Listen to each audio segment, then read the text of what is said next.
નમસ્કાર, આપ જોઈ રહ્યા છો યુટીસી ન્યૂઝ। ભરૂચ જિલ્લાના અંકલેશ્વરનો 20 સેકન્ડનો વિડીયો હાલ દેશભરમાં ખૂબ ચર્ચામાં છે। નેશનલ ટેલિવિઝનોના માધ્યમથી પસાર થઈ દેશની રાજનીતિના વિપક્ષના નેતા રાહુલ ગાંધી સુધી પહોંચી ગયો છે અને રાહુલ ગાંધીએ આ વિડીયોને એક્સ પર શેર કર્યો છે। રાહુલ ગાંધીએ આ 20 સેકન્ડના વિડીયોને શેર કરતા લખ્યું છે કે આ બેરોજગારીની બીમારી છે જે દેશભરમાં ખૂબ તેજીથી ફેલાઈ રહી છે અને આનું એપી સેન્ટર ગુજરાત છે। રાહુલ ગાંધીએ ગુજરાત મોડલ પર સવાલ ઉઠાવ્યા છે અને બેરોજગારીના મામલે આ જે 20 સેકન્ડનો વિડીયો છે તે તેમને એક્સ પર શેર કર્યો છે। આ વિડીયો એમ તો જૂનો છે, પરંતુ આ વિડીયો હાલ દેશભરમાં ખૂબ ચર્ચામાં છે, કારણ કે આ વિડીયોમાં જે રોજગારી મેળવવા માટે યુવાનો એક જગ્યાએ પહોંચે છે અને ત્યાં એટલી ધક્કામુક્કી થાય છે કે દાદરના રેલિંગ પણ તૂટી જાય છે। આ કોઈ સરકારી નોકરી નથી, પરંતુ એક કેમિકલ કંપનીમાં, ખાનગી કંપનીમાં 40 પોસ્ટ માટે ત્યાં હજારોની સંખ્યામાં યુવાનો પહોંચી ગયા હતા અને એ જ બેરોજગારીનું એક સ્તર બતાવે છે। ગુજરાત મોડલ દેશમાં એક અલગ જ મોડલ તરીકે પ્રસ્તુત કરવામાં આવ્યું હતું, પરંતુ આ 20 સેકન્ડનો વિડીયો ગુજરાત મોડલની જે વાસ્તવિકતા છે તેને જાણે કે ઉજાગર કરી રહ્યું છે। હાલ દેશભરમાં બેરોજગારીનો મુદ્દો ખૂબ ચર્ચામાં છે। એક તરફ શિક્ષિત બેરોજગારો રોજગાર માંગી રહ્યા છે, ત્યારે સરકારી નોકરી તો છોડો, પરંતુ ખાનગી નોકરી મેળવવા માટે પણ યુવાનોએ આ પ્રકારે યુદ્ધનો સામનો કરવો પડે।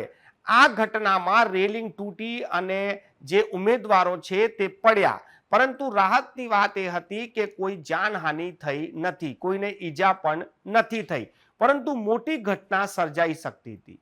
આ અંકલેશ્વરનો વિડીયો છે। અંકલેશ્વરની એક કંપનીમાં 40 લોકોની ભરતી માટેના જે જાહેરાત આપવામાં આવી હતી અને તેને લઈને ત્યાં મોટી સંખ્યામાં ઉમેદવારો પહોંચી ગયા। આ તમામ જે ઉમેદવારો છે તે શિક્ષિત છે, કેમ કે આ જે નોકરી કાઢવામાં આવી હતી તે શિક્ષિત લોકો માટે હતી, ના કે આ કોઈ અશિક્ષિત લોકો છે। પરંતુ આટલી મોટી સંખ્યામાં જ્યારે શિક્ષિત બેરોજગારો એક ખાનગી કંપનીમાં નોકરી માટે આ પ્રકારે પોતાના જીવને જોખમમાં મૂકી દેતા હોય ત્યારે આ દેશભરમાં ચર્ચાનો વિષય બની ગયો છે। રાહુલ ગાંધીએ એક્સ પર લખ્યું છે કે આ બેરોજગારીની બીમારી દેશભરમાં ખૂબ તેજીથી ફેલાઈ રહી છે અને એપી સેન્ટર ગુજરાત બની ગયું છે। રાહુલ ગાંધીને પણ આ વિડીયો બહાર આવતાની સાથે જ બોલવાનો મોકો મળી ગયો અને ગુજરાતને બદનામ કરવાનો પણ જાણે કે મોકો મળી ગયો, પરંતુ ગુજરાતને બદનામ કરી રહ્યા છે કે ગુજરાતની વાસ્તવિકતા બતાવી રહ્યા છે તે તો સાચા આંકડા આવ્યા બાદ જ ખબર પડશે। પરંતુ બેરોજગારીની વાત કરીએ તો ગુજરાત પણ ક્યાંય પાછળ નથી। ગુજરાતમાં પણ બેરોજગારીનું સ્તર ખૂબ જ વધી ગયું છે। દેશમાં યુવાનોને રોજગાર જોઈએ છે, પરંતુ ચૂંટણીઓમાં રોજગારનો મુદ્દો ક્યાંક ને ક્યાંક ખોવાઈ જાય છે। જ્યારે આમ ચૂંટણીઓ થતી હોય, વિધાનસભાની ચૂંટણીઓ થતી હોય, ત્યારે નોકરીને છોડીને યુવાનો પણ કંઈક બીજા જ મુદ્દાઓ પર મતદાન કરતા હોય છે। તેનું જ આ પરિણામ છે કે નેતાઓને ખબર જ નથી પડતી કે યુવાનો બેરોજગાર છે, તેમના માટે રોજગારના અવસર પેદા કરવા પડશે। આવી જ રીતે પછી યુવાનો બેરોજગાર થઈને ભટકે છે અને 40 નોકરીઓ માટે 4000 યુવાનો એ જ નોકરી કરવા માટે પહોંચી પણ જાય છે।